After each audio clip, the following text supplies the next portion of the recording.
Two, one. Hi all, thank you very much for joining us today again. This time we will continue our discussions on Rand's thoughts on ethics. Today's essay is racism. It appears as a chapter in The Virtue of Selfishness.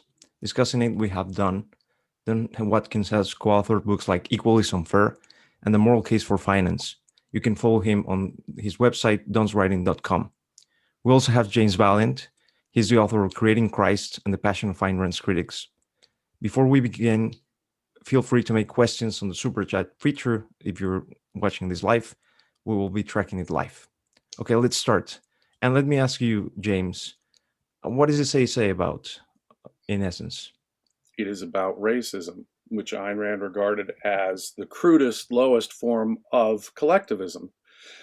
Now, Ayn Rand is, of course, the only one who gives the full philosophical answer to racism. Ayn Rand's understanding of individualism is really the only correct response to racism. And so she has a distinct and unique perspective here. She compares it to a barnyard form of judging people. And the example is actually a very revealing one because it gets right to the essence of why racism is wrong for humans always. When it comes to animals, for example, we can distinguish the personalities of, say, cats and dogs. And cats and dogs have distinct personalities. There are strong tendencies of cats to act independently and so forth, and strong tendencies on dogs to be social and gregarious and so forth. And there's a difference just built in between the personalities of dogs and cats. This is not true of human beings. The reason why it's not true of human beings is that our character, our emotions, are the product of our chosen values. That is to say, we have free will, which Ayn Rand locates as the very faculty of reason. Our ability for creative thought makes us different than the animals, makes it important that in social and political and in moral matters, we treat people as individuals because the content of their character, their actions, are the product of their thought. And so what racism in effect is saying is that the content of a person's consciousness is in effect the product of their genetic lineage. So Ayn Rand defines racism as the ascription of political, social, or moral or consequences to one's genetic lineage, which flies in the face, in her view, of human nature and the requirements of human survival. Don, would you like to add on that? No, I mean, I think the rest will come out as we go along.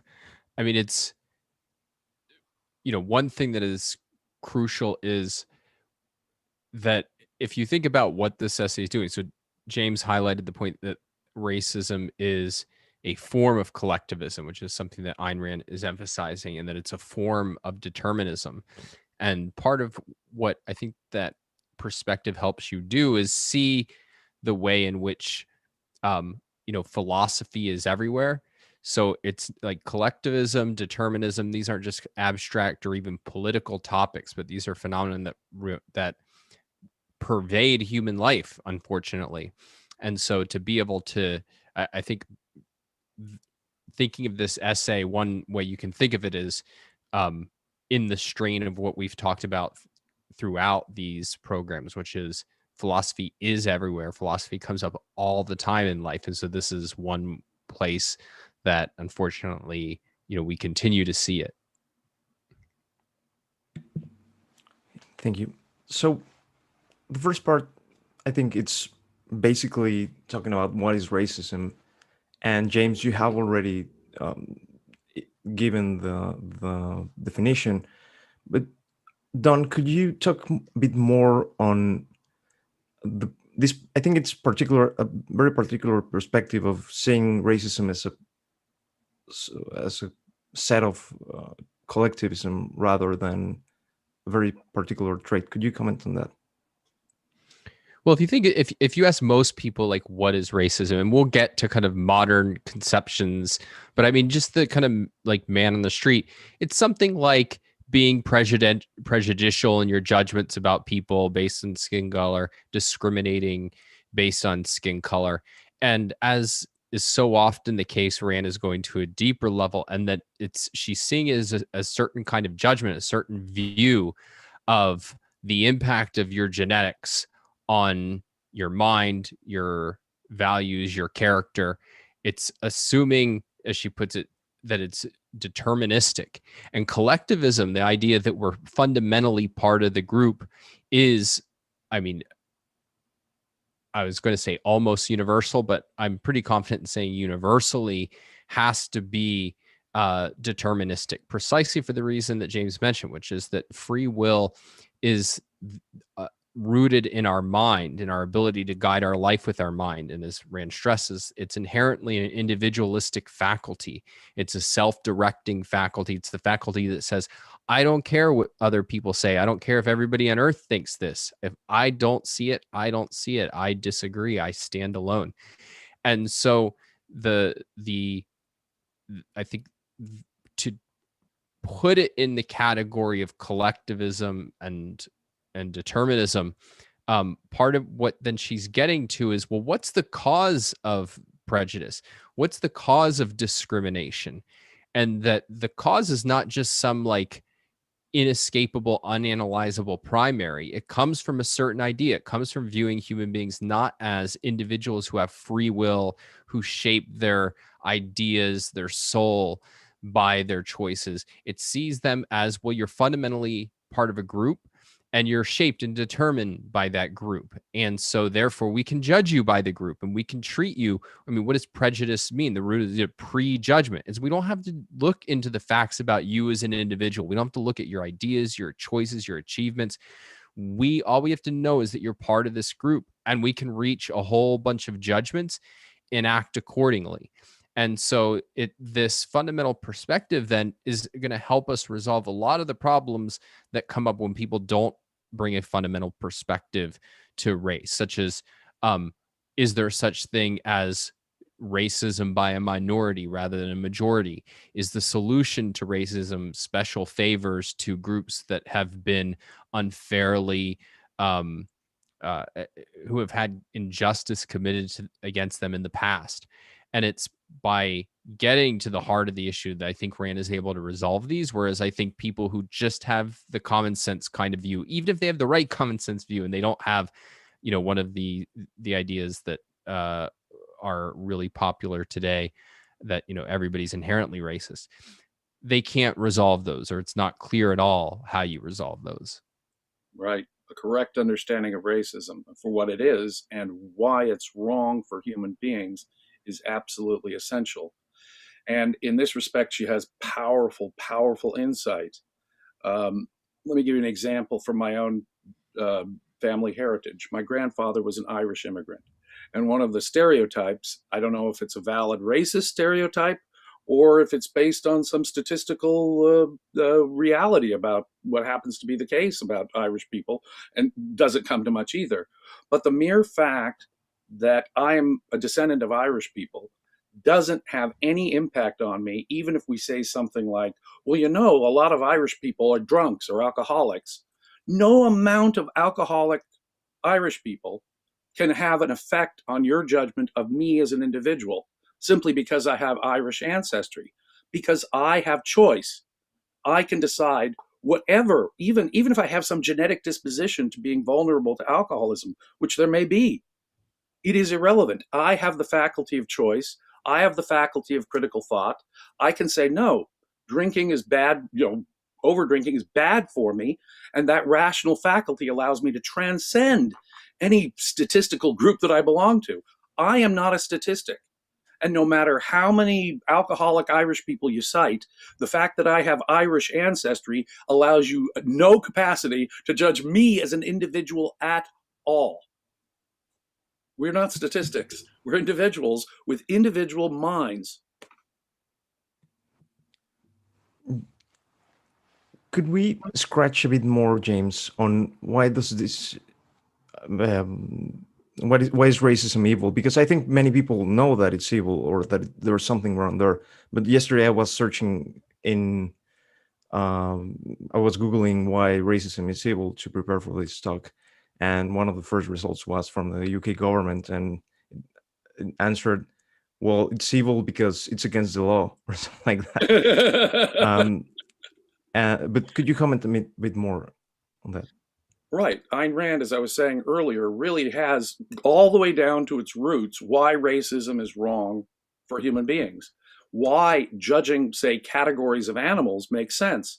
You know, certain breeds of dogs are easily have a tendency, if not an absolute personality, a tendency to be more aggressive. Pit bulls are easily trained to be aggressive attack dogs. Labrador retrievers are easily trained to be good with your family, to be social and gentle. Those are tendencies within the breeds of dogs. That kind of logic simply does not apply to human beings. My character and my personality and my emotions themselves are the result of the thinking I do. And the thinking I do is a function of my choice, my decision to engage in the effort of thought or not, or not. It is my nature as a rational being that makes individualism the only way to judge me. And this is true of all human beings. The most important thing about me, the morally relevant, all of the morally relevant things about me are the product of my distinctly human capacity to choose and to think, not based upon any genetic inheritance I have, apart from the genetic inheritance of the rational faculty. That makes each individual an individual and requires us to judge them as individuals rather than as members of some genetic category.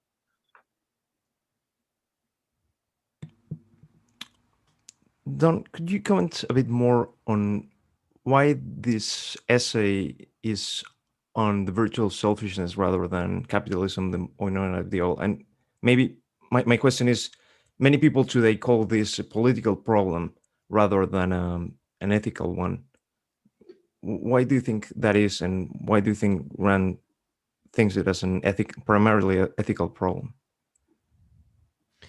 Well, I mean, I don't know that it's true that most people think of it primarily as a political problem. They think it has political implications for sure, but it's one of the few times we talk about moral issues openly and explicitly is in the context of racism, and that it's regarded as a real moral failing if a person is racist. And indeed, that's why we should be so careful about the charge of racism, because it's a serious moral charge, and it ought to be a serious moral charge. I don't think it's the most serious moral charge, or at least it's not the deepest perspective on the moral charge.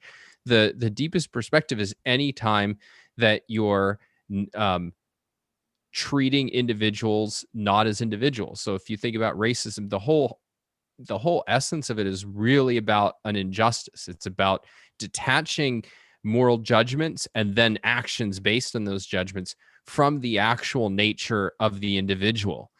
And so I think it goes to if you think about the virtue of selfishness as this is Rand's theory of egoism, which is an aspect of the broader category of individualism.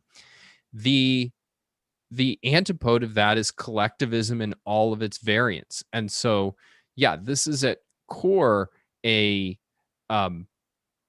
ethical issue, though she draws out the political implications. And indeed, the virtue of selfishness has political essays in it. And I think part of the reason, why racism is in here is like this was an earlier collection that she put out, and this she regarded as a significant issue, particularly at the time. I mean, this was written during the 60s, which is the height of the civil rights movement, and it was important to be able to situate Ayn Rand's views in, I think, that that particular time and place. The historical context here is absolutely vital. Ayn Rand had been denouncing in her public writings racism since the late 1930s. Her first version of Anthem, of course, contains an attack on racism as a form of collectivism. And this was before Hitler. This was many years before Brown versus Board of Education eliminated separate but equal. This was in the heyday of Jim Crow in America, and before the horrors of Hitler and Stalin were known. Ayn Rand was denouncing racism as early as the 30s in published writings.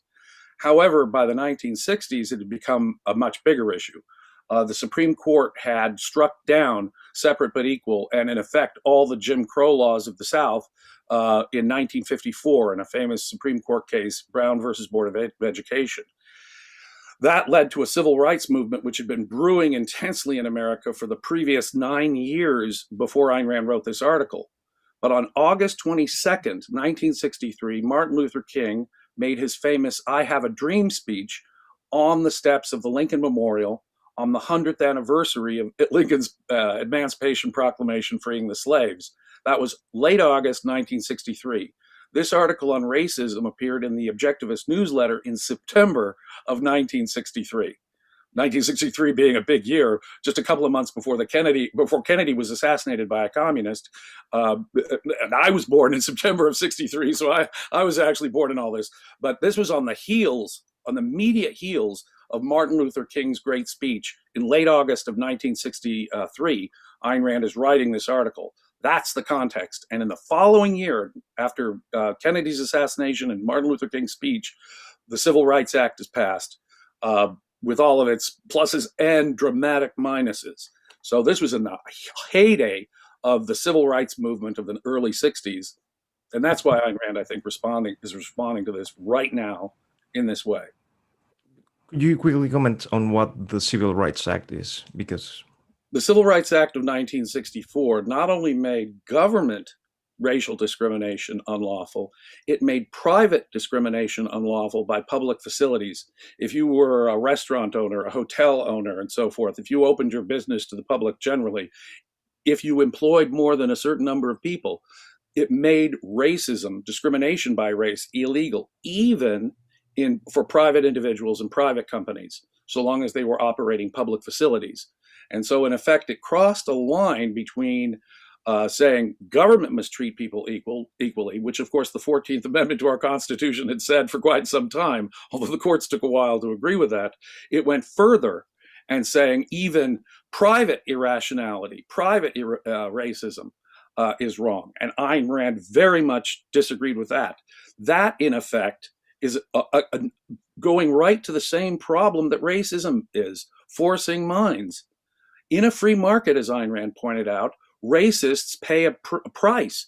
If you don't want to have black customers, you are losing a whole customer set, right? If you don't want to hire the best employee, which could be someone from a minority, you are losing out and paying a competitive price. Freedom tends to squeeze out irrationality, and racism is a crude form of irrationality. Left to their own devices, free people will not act in a racist way. We don't, in effect, have to go in and force people to act against their judgments, wrong or right, in order to end racism. More than that, it began an entire movement toward giving favorable treatment, quotas, which really became a hot issue by the 1970s, affirmative action, that is to say, affirmative discrimination on the part of those who had previously been discriminated against. Now, this is something Ayn Rand caught wind of early on, and boy, was she right and prescient about this. You do not fight racism with other forms of racism. That is, you're not getting at the problem, you're missing the problem, you're aggravating the problem, and that has only gotten worse in our time. She really called that one. The racist solutions will only lead to more racism. Okay, I think we will talk a bit more about individualism and laissez-faire in a couple of minutes. Yeah. But Don, we have talked about determinism and collectivism as some of the root causes, intellectual causes of racism. But could you comment more about some other points that she makes on, for instance, the content, the implicit assumption of what the contents of a mind is according to racism? What does it assume about people's convictions? And yeah, basically, more or less, in essence, what are the implicit assumptions of racism? Yeah, so we said that it's on the first level, you could think about it as you're judging people by groups, but there's a lot of things that treat people as fundamentally members of a group, right? Like there's If we just think of collectivism broadly, communism, for example, says that you're fundamentally a member of a class. Sexism, it's you're fundamentally you're fundamentally to be understood and treated as a man or a woman. And but then it's okay, so you're a member of this group, but why is that the right way to think about you? Why should you be viewed as fundamentally a member of this or that group? It's because the things that make you a member of that group determine everything that's important about you, important morally, important socially, important politically. And so, in the context of racism, it's the idea that your genetics, that your blood, that the kind of physical characteristics that you inherit from people include also these factors that are determining your mind, that are determining your convictions, that are determining everything important about you. So it's the root idea is that you're inheriting and you're determined by these things that you have no choice over, that come just through the sheer fact of being born, and that therefore you're a member of a group.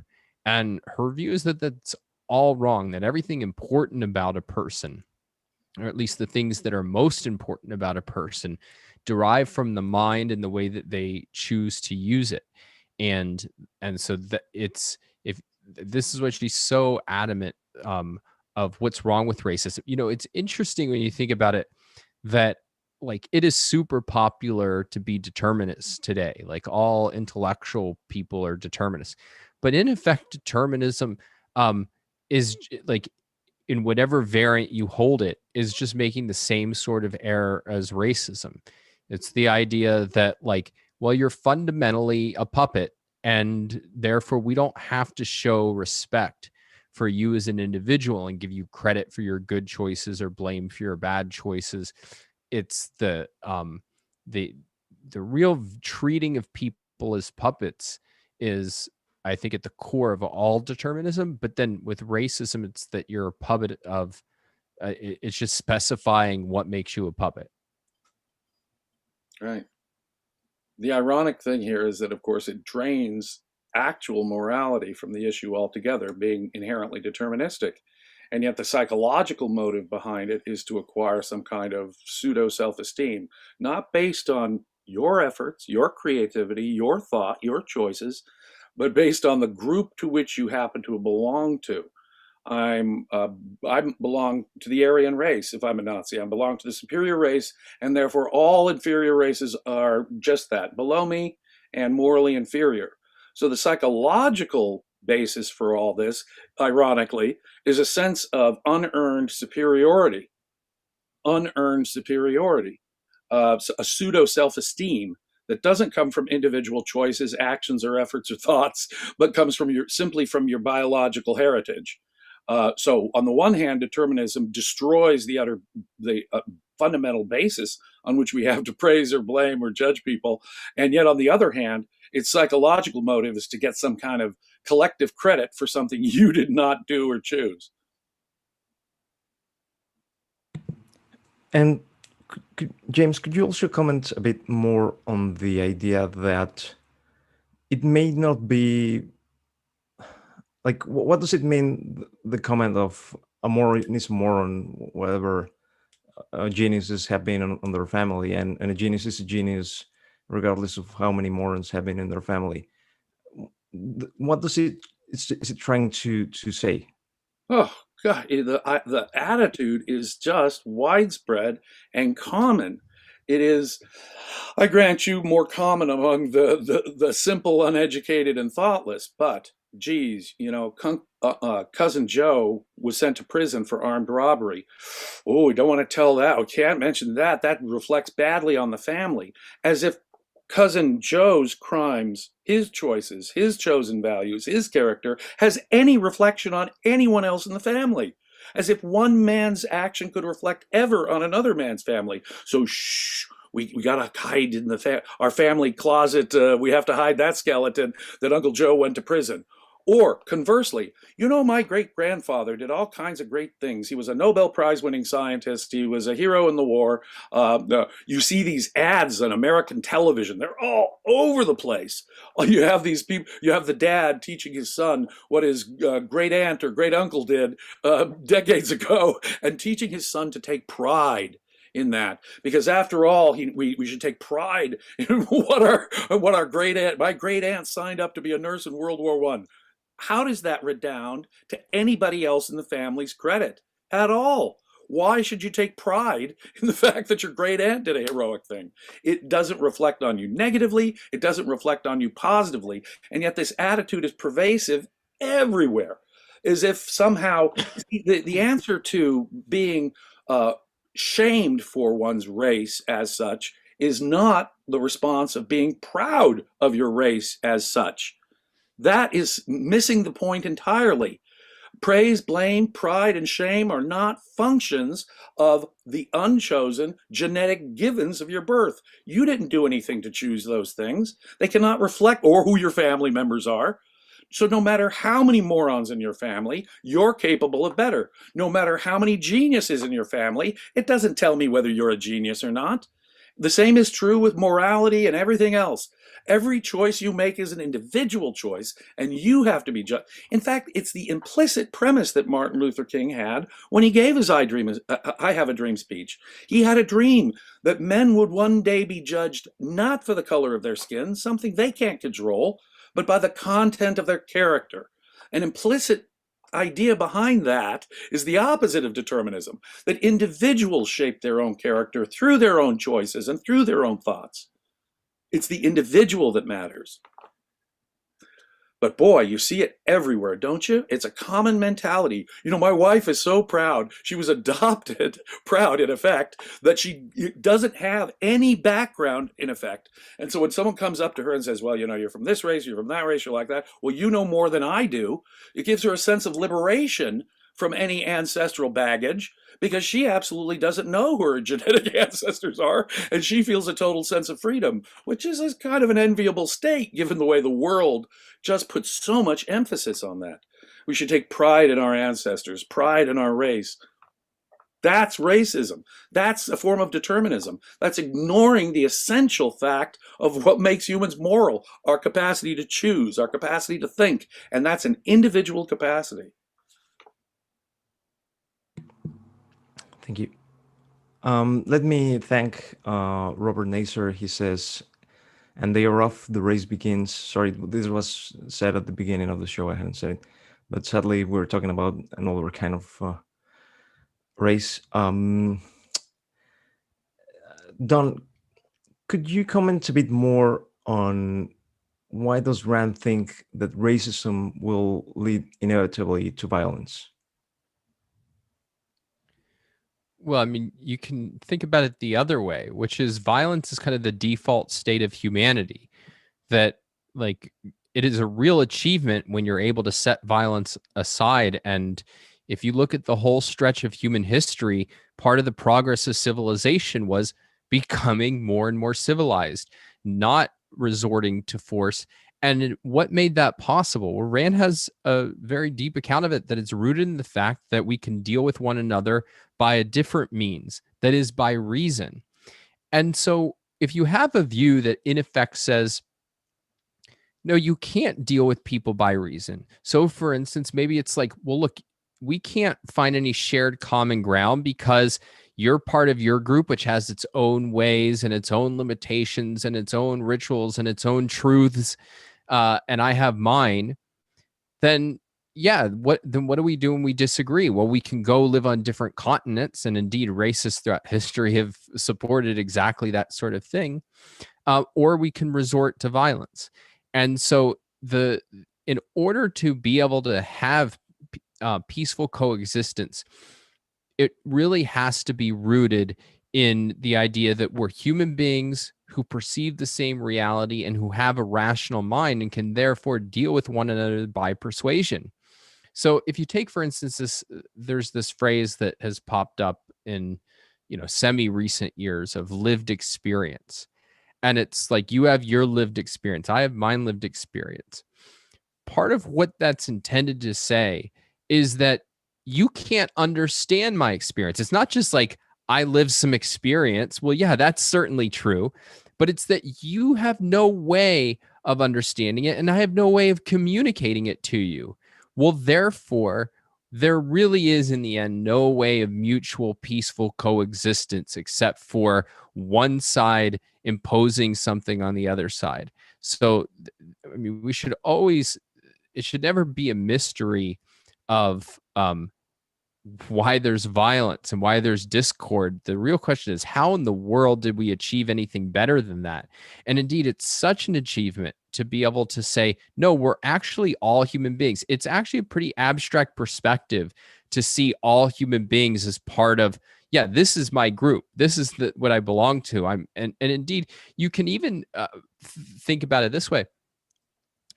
Why does she think that racism and other forms of tribalism, where people divide themselves up based on kind of physical, perceptual level characteristics, why does she think that abounds when people drop reason and not something like Marxism?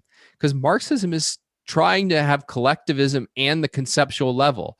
It's trying to say that you share an interest that is not perceptual. It's your class, which is it's a sophisticated kind of concept.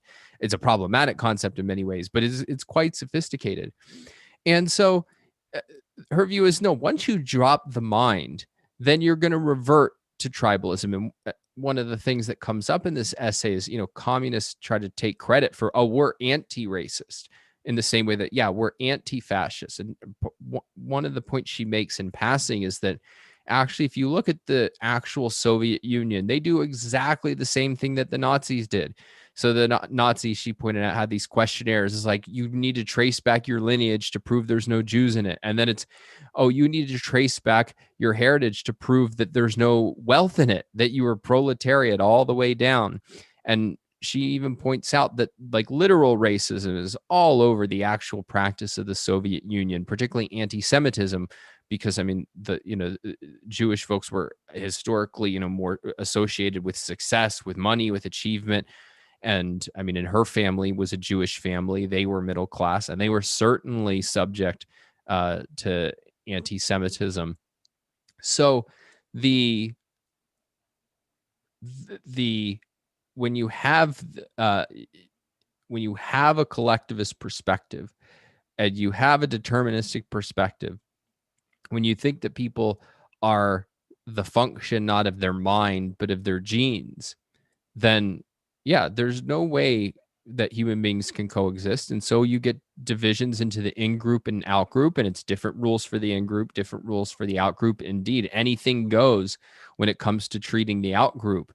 And you get a phenomenon that she's talked about elsewhere in places like global balkanization, where you get just this proliferation of tribes, proliferation of groups who are at each other's throat.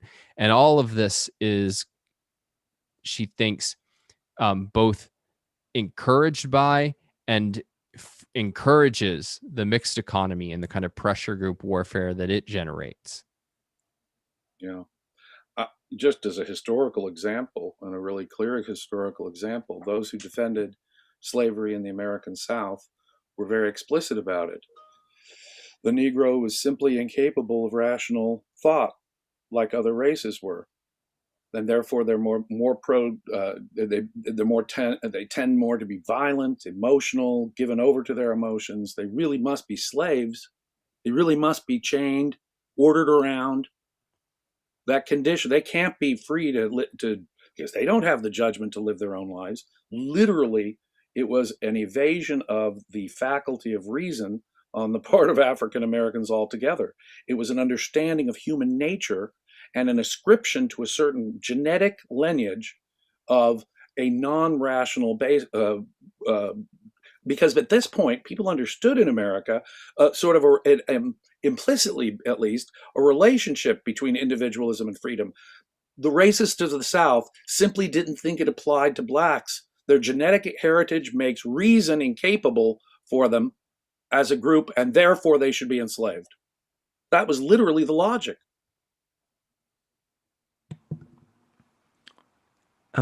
Don, could you? James already mentioned a bit on the psychological causes, on how would one, what kind of self-esteem would one want to achieve with these kind of ideas. Would you like to comment a bit more on that, and you, James, as well? Well, I don't remember what James exactly the points he made and didn't make. So I don't know that I have anything general that I'd elaborate on. So, James, if you want to elaborate on yourself, go ahead. Well, it's obviously motivated by a way. Oh, look at, you could just see it in 1,000 different ways, whether it's the racist context or the genetic heritage context in general. Oh, I am so proud to be descended of so and so, and my family did so and so, and or I'm descended from royalty, as if that was any kind of plus. But the fact is that you see the same sort of phenomenon. People attempting to gain some value, some sense of value through nothing they chose or did on their own, but from just who their ancestors were. That that's sort of a form of the same mentality. It's saying that my race. I remember as a kid once, I was at grammar school, and he was Italian kid, and he'd been brought up with this idea of ethnic pride, and so he would point out all the Renaissance artists, all the great Italian scientists and opera composers, and all the amazing things that Italy had done, and he would say, "Look, I'm Italian, and look at all the cool things Italians have done. We're better than anybody else because we've contributed more to art and science in the last 2,000 years than anyone else." Uh, wow, here's a child who hasn't really done anything or much, simply identifying as Italian and taking this enormous pride in everything that Italians have ever done. He's getting a sense of self-esteem that he has not earned at all, that has nothing to do with his choices, thoughts, actions, values, character that are distinct to him, but simply his membership in a group. Racism is that all over. It's the attempt to find some kind of sense of value, some pseudo self-esteem from stuff that is unchosen, given, automatic, and is not a function of what the only thing that really does morally matter in humans: your choices, your thoughts, your actions, your character that you develop through all that. So it ignores the individual. It is volition and reason that is the individuating factor in humans and the only morally significant thing we can judge. Morality cannot be judged collectively, but individually, because reason and volition are faculties of the individual. Racism is an attempt to gain some sense of value or to look at some other group as less than valuable by things that have nothing to do with individual choice or thought. And why is it the case that they don't stop in, oh, my race is the best, but they also go with, oh, your race is worst? Why do they try to diminish the others? And maybe this we will be able to discuss more on this on if we ever talk about the roots of war. But could you say a bit more on that? Well, if it's a plus to you, it's got to be a negative to all else. And also, it's an easy way of substituting our negative, just as it's an easy way of substituting our positive judgments for something that isn't at all to do with free will or human thought. So it's a way of substituting our negative judgments. If you don't like someone for some reason at all, and this, there's all kinds of ways we can come to hasty generalizations about various races. Something happens to you, but say it's a bunch of whites who attacked a black person. It would be easy for the black person to say, well, this is whites. This is all whites who did that. Now, that's irrational. That's utterly irrational. It fails to judge the people as individuals. But boy, is it an easy way to, my problems are, this is historically a common one, the Jews. Throughout European history, because Christians for so long forbade the charging of interest on loans, Jews controlled the banking industry, and they unfairly got a reputation for being greedy and so forth. The Shylock from Merchant of Venice, right, who demands his pound of flesh. That kind of racism implied about all Jews as such is a way of focusing your envy, focusing your resentment, focusing your lack of economic success, perhaps in Europe, on those bad guys, those greedy Jews, dot, dot, dot. And instead of thinking it in terms of an individual moral way, either for virtue, what makes a person good, or for vice, what makes a person bad. All Jews are bad because they charge interest, blah, dot, dot, dot, dot, dot, dot. So it's the other side of the same coin, the negative evaluation and the positive evaluation. It just skips volition and reason. And just to market a bit more your book, I think you have in Creating Christ a bit on the causes of anti-Semitism, right? Yes, an extensive discussion of that. Thank you.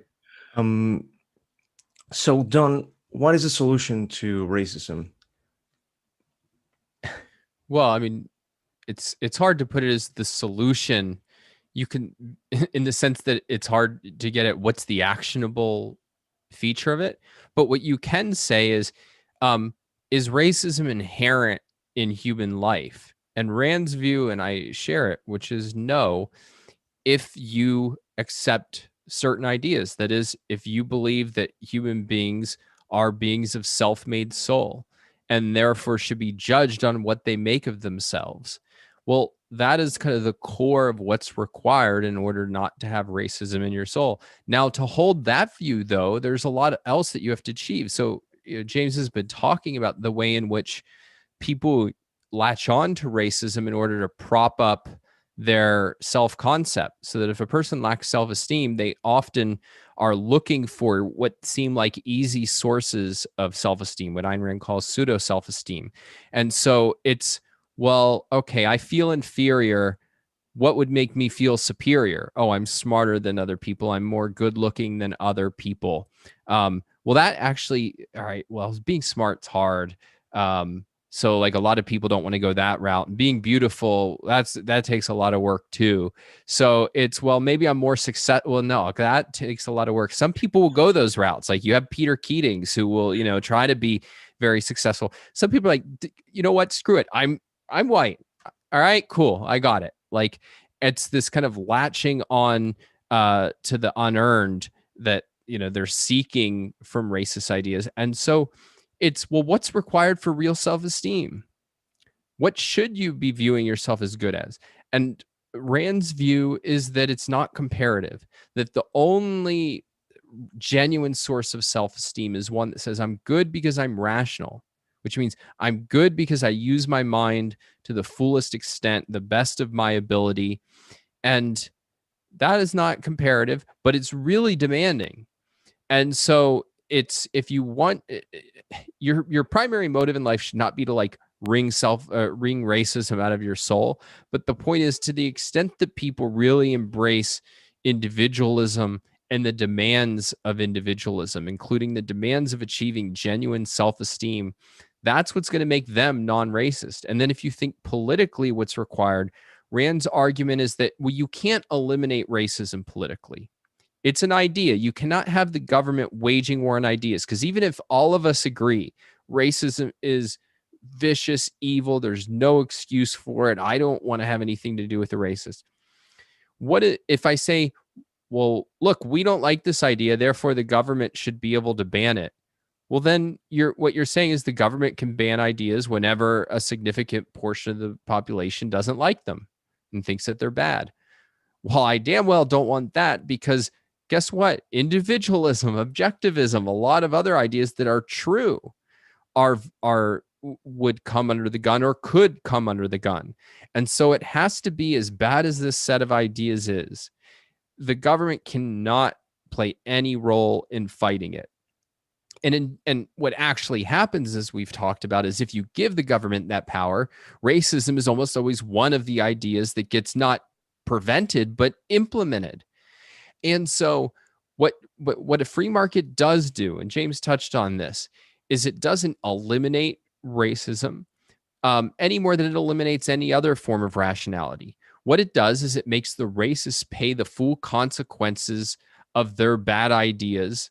And what it does is stop them from forcing the consequences onto others. Now, there's still going to be bad consequences in the world.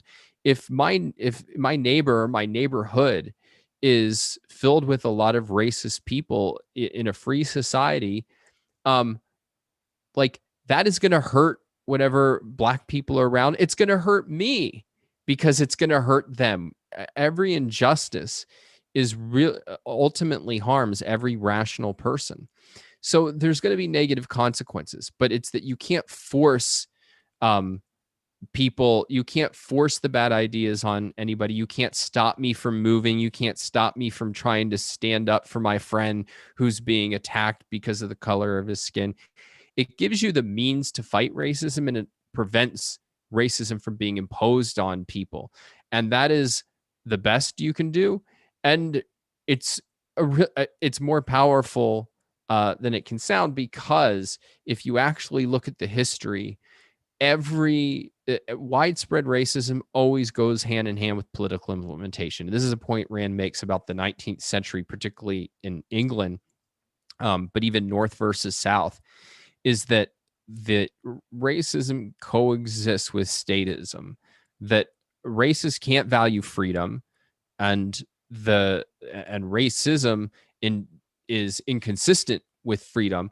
And so if you truly had a free market, uh you and you what you would see, and what we have seen throughout history, is that there's increasingly little racism in society. Unfortunately, we didn't get anywhere close to eliminating it, but that is if you want to think about a realistic path, that is the realistic, albeit long-term path to actually fighting it.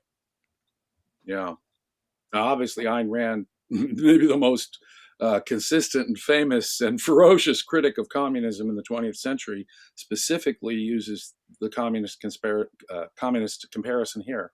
She says, just as communists must be allowed free speech and to be just as idiotically communist in their personal beliefs and express those beliefs, so must racists be allowed. Just as in her free speech article, she uses Nazis. Nazis must be allowed to have free speech too. Government cannot impose an ideology. A government cannot impose a set of values, even rational values, because the rational is the chosen, not the forced. You can't force a mind. There was a recent graph that went around that was based on polls, repeated polls, number of polls done in various countries around the world, finding where the most and least racist attitudes are found around the world. And what is astonishing is that it is North America, United States and Canada, the British Isles, Northwestern Europe, Australia, and New Zealand are the least racist places on earth, places that had the most individualistic approach, the closest approach to individual liberty in their political and cultural history, are the places where racism is actually less prevalent on the earth. Freedom did squeeze out racist attitudes. That's all one can conclude. Now, it's true, better ideas came in, but also freedom encouraged it. And so it is no accident that when you look at graphs at where the actual racism is in this world, in the whole world, places like United States, Canada, Great Britain, Scandinavia, Australia are the least racist places in the world. No accident. And just maybe to add to this, wouldn't you say, Don, that banning an idea means that you have no way to respond to it? So, for instance, with Galileo, they tried to ban him because they had no way to ban Galileo. So, wouldn't banning such a silly idea of racism would mean, well, we have no way to counteract it or say, well, it's wrong, so let's ban it? Wouldn't be considering I think that can be the motive. But look, a lot of people I respect, including people who basically agree with objectivism, uh, have have a real hard time understanding how you could say, yeah, it should be fine that a a whole town could discriminate against Black people, not let them have any food or rent a room or charge them more for loans or something. And that's really unjust. And I don't see like how, banning that is going to lead to like, banning um, some idea that's not completely corrupt. And so I think that part of it can be that, well, I don't have an argument, but I think often it can be much more, um, I can't imagine an argument against allowing it or for allowing it. Yeah. That like we all know it's evil. Like, why in the world would you allow it? And so I put the onus on those of us who are for freedom to be able to articulate, no, there's a real risk here and there's a real injustice that would come from imposing it. And I'm very sympathetic, though, to the people who don't think that that's obvious, because I don't think it's obvious. I think it takes a lot of thought to get to Rand's perspective that even the worst ideas that have absolutely no justification need to be free, not just to be advocated, not just to be intellectually advocated. They need to be free for people to act on them so long as they're not using force. That is a really hard perspective to get. Yeah. Let me thank Jonathan, who says more James than Don. I agree. So let's move to the actuality of racism. I mean, James, you had asked me to talk about the historical context of in that time. I don't know if you wanted to say something more. No, I think I covered it. I wanted to point out that when Rand published this essay in the Objectivist newsletter in September of 1963, this was immediately in the wake. She was writing the article, surely, at or just before the time Martin Luther King was making his famous speech. The summer of 1963 is considered a watershed in American history when it comes to civil rights.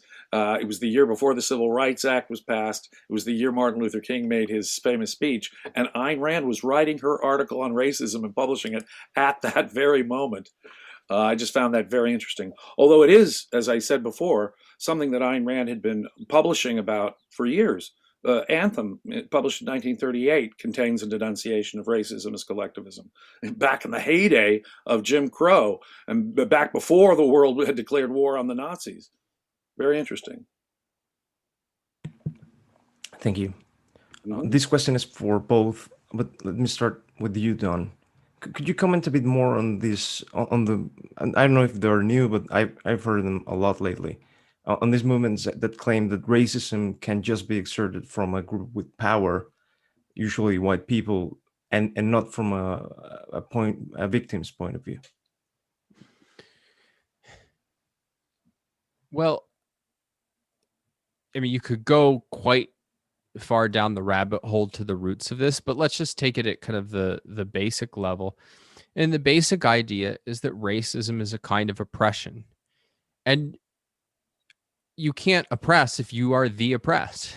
And so the idea that something oppressed people are doing to fight back and to try to gain some foothold and be treated as equals, well, you can't treat that the same as when an oppressor does it, right? Like, I mean, to take an analogy that I don't think is a real analogy or real comparable sort of situation, but if you want to think about it that way, a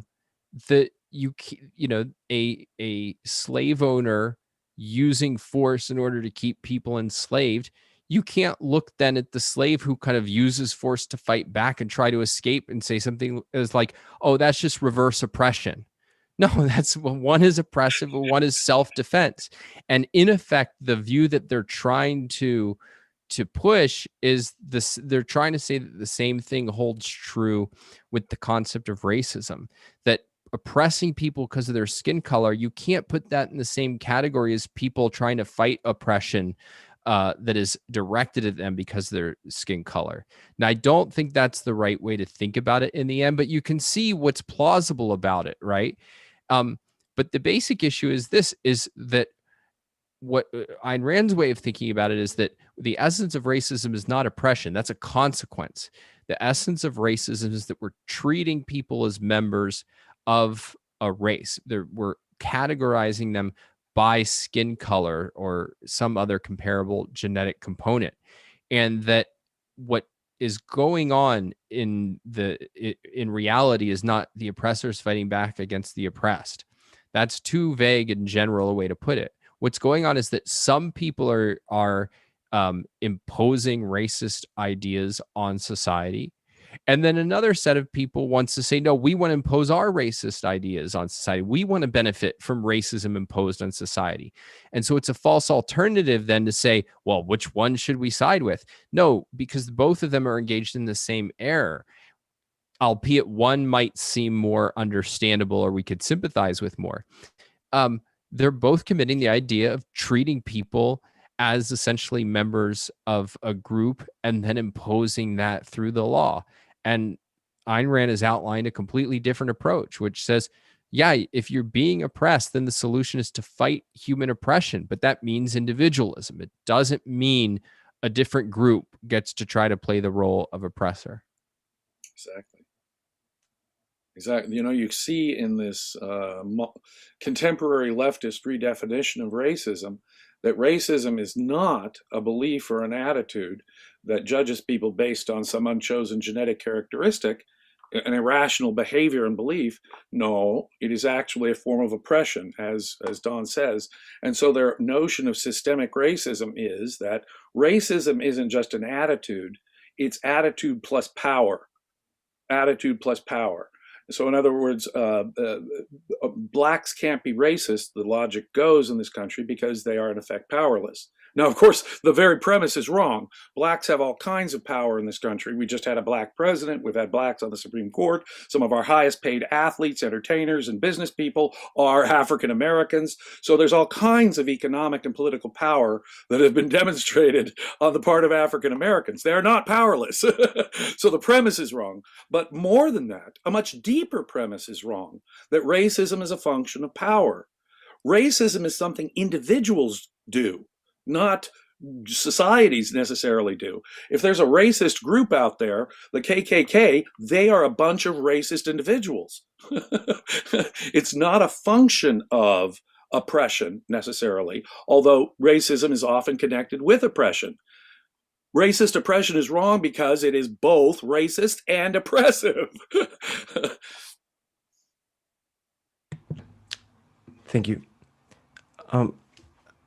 I think this is the same for both of you. But Don, could you comment on the notion of systemic racism?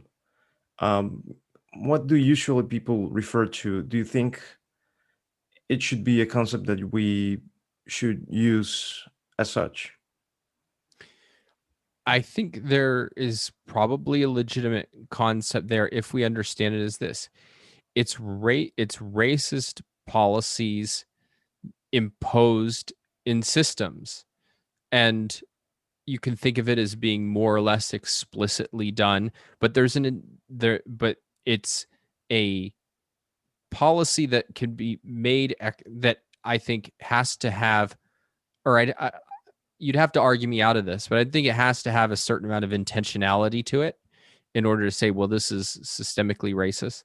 But what I will say is this: the way that it's usually used, I profoundly disagree with. So I think there's probably a real concept to it, because there is such a thing as, this is the way we've always done things. And then you realize, oh, the way we always done things was actually motivated by a desire in order to like keep blacks out of this neighborhood or out of this office or something like that. And it's good to be aware of those. And then if you find that, hey, my system has some racism and I want to strip it out, or, the way that police are trained or certain cultural norms within police departments, like the, blue wall of silence. Oh, that actually protects racists. And so you can think, we need to strip these things out. But systemic racism is often, from what I've read, equated with, or it can be proved by, the sheer disparity in outcomes among groups. So if we see, for instance, that a higher proportion of blacks are in prison than whites, that by itself is not just an indication that there might be systemic racism, is proof. Or if we see that there's different racial outcomes in terms of how many people go into software programming, or how many people go into ballet, or how many people go into all of these are or in school, that we get different test results and things. That is proof of systemic racism. And I think you cannot evaluate things that way.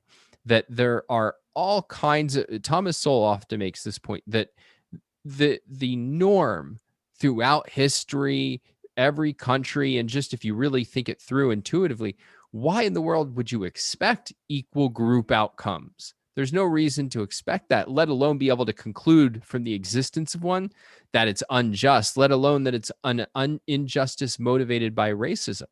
I don't think you can conclude that at all. I think differentials and group outcome by themselves mean nothing. They can give you maybe a reason to look into something and say, well, why can we understand why this is happening? But to jump to an explanation, and particularly a particular explanation, I think is completely wrong, completely bogus. Yeah. And boy, Thomas Sowell's a great demonstrator of so much of this. In fact, we can go so far using the work of Thomas Sowell, some of his early seminal works, as to demonstrate, for example, that racial income disparities in the United States have nothing to do with racism. That can be demonstrated. That can be demonstrated statistically. That in fact, for example, the myth of white domination in America needs to be shattered. The top income earning groups in America are Asians and Jews. Visibly discriminated against minorities, historically discriminated against minority in the Jews, and yet they are, and get this, in Asia, recent immigrants from Asia were often the victims of racial discrimination, actual slavery, horrific conditions, and yet coming to America, within a generation or two, they are the top educational outcomes, the top income outcomes, far exceeding Anglos and whites in America, along with Jews, Asians, and others. And more than that, if your father was an immigrant from if you're African American and your father was from the Caribbean or an African immigrant, you tend to earn on average what the national average is.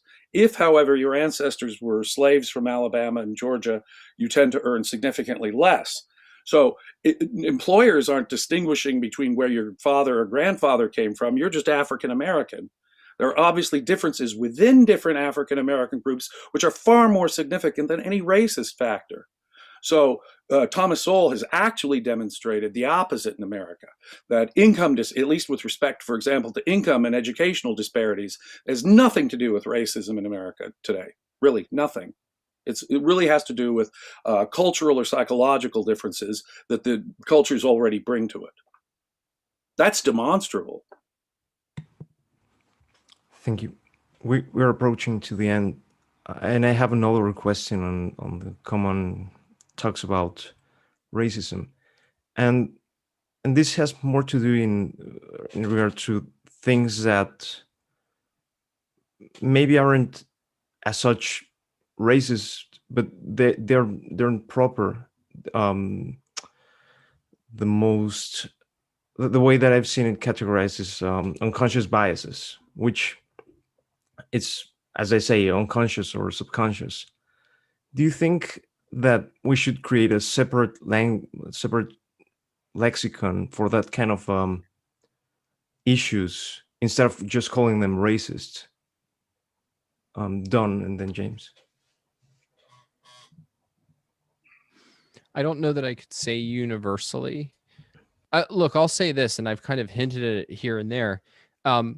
I think that there's often real issues that are raised by people who I'm otherwise in profound disagreement with. So the people who basically say America's evil, all white people are racist, like all that garbage, anything that comes from critical race theory, I think is really toxic.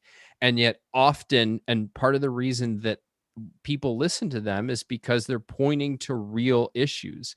Now, the unconscious bias one, I haven't done enough research on my own to have a real view, except to say that one seems more dubious to me than other things, and I'm not convinced that even the kind of foundational research in it is all that meaningful. But I'm open that there is that kind of issue.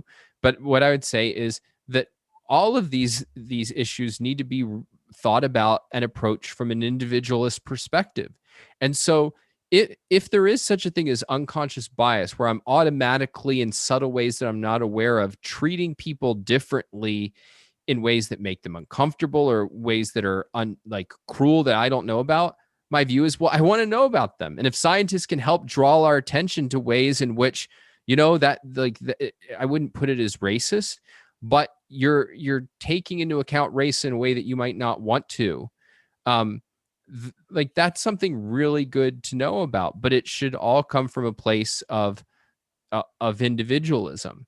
And individualism, I don't think, means being colorblind or blind to the fact that, for, I think, more cultural, historical reasons, there are what we can think of as broadly cultural differences by people as a statistical matter, who were born Black in the United States versus who were born white, and so on.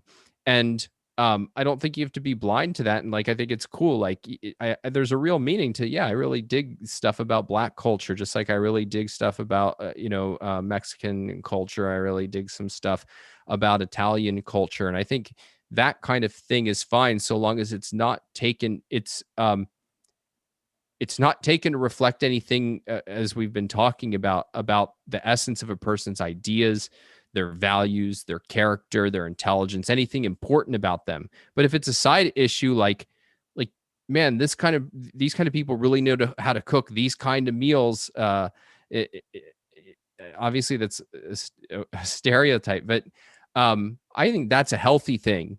But that's what you want. You want to be able to draw attention to, how does race actually come up in people's minds, and what do we want to encourage and what do we want to discourage? And by encourage, I mean, how do we reconceptualize it in a healthy way, so that it's not kind of just insulting racial stereotypes. That's kind of my short answer of a very complicated issue. I can only think of my own biases there.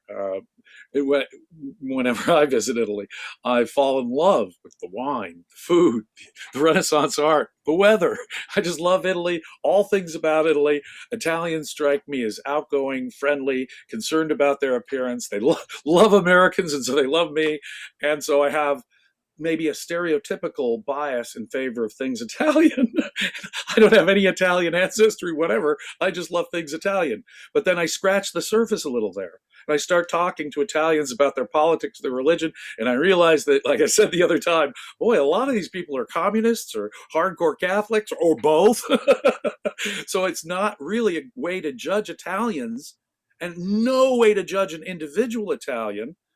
It's just, I like Italian food. I like Italian art. And one of the cool things about a place like America is how we have absorbed the cultures from all the various immigrant groups and sort of picked and choose the various things we like from them. So American Italian food is not really, an American pizza is not like the Neapolitan dish, or American Chinese food is not like what you'd actually get in Hong Kong. But America sort of adopts it, takes the stuff it likes, transforms it into something that everybody can share. That's one of the reasons I love America, simply because what it does is it says ethnic origin doesn't matter. We're going to take the things we like from every culture, get rid of the things we don't like from those cultures, transform it ourselves into a new form that, Japanese people are eating Italian food and Germans are eating Japanese food in America. Not quite the same food that it was in their native countries, transformed again, but absorbed into a broader human culture that respects values for just being values. Thank you. And I think I just have one concluding question, but I don't know if Don or James, there was something that you wanted to talk about that we didn't touch on the talk. I think we had just another fantastic discussion that really highlighted and went around both the philosophical foundations and the current consequences. Ayn Rand called this, is one of the great instances of Ayn Rand prescience. In the 1960s, she identified certain issues as being particularly disturbing And at the time, people sort of shrugged her off. Oh, these leftist responses, these quotas and affirmative action, that's no big, no, no, no. Look at today. Look at critical race theory today. She called it. I could say the same with environmentalism. People thought, oh, they just want to clean up pollution and trash in the park. No, no. This is anti-mind, anti-technology. And she saw these things with some kind of X-ray vision, so that here we are now, 50, 60 years later. I continue to scratch my head at how Ayn Rand called the America that I'm living in back at the time when I was born.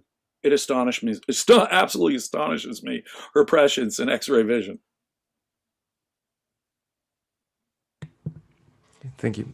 So basically, my last question is that we touched a lot on the issue of individualism.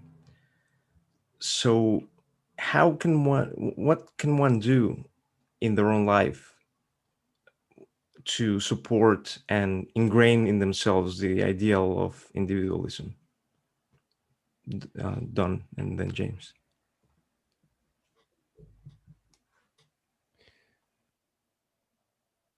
Well, I would say one thing is to understand what it means. I mean, the whole, if you think about like, how can we sit around and like delve into Ayn Rand's work and everything? Why can't you just say, hey, all right, guys, go be an individualist? It's not obvious what it means. It's not obvious why it's true. It's certainly not obvious what it entails and how it applies to all these different areas of life.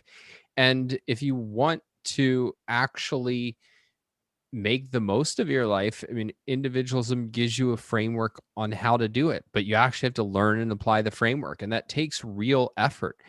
But I mean, everything takes real effort, right? Like, uh, whether or not even if you just think, no, I'm just going to go by with the kind of like advice I get from my friends and family. All right, well, you still have to understand what their advice is and implement it in your own life. And if it's not very good advice, it's going to be very hard to apply, and you end up very frustrated. So there's nothing special about individualism except for the cognitive work to know what it's saying and how it applies is really demanding. But it's certainly worth doing. And if we think about the kind of world we want to live in, encouraging others to do it is a really worthwhile endeavor. Because what are the alternatives? Well, we've been talking about one major kind of alternative, which is racism, and racism in all its varieties. So it's the, conventional like oppression of Black Americans by whites kind of racism. It's also the kind of tear America down because we're going to equate racism with Enlightenment values like reason and individualism.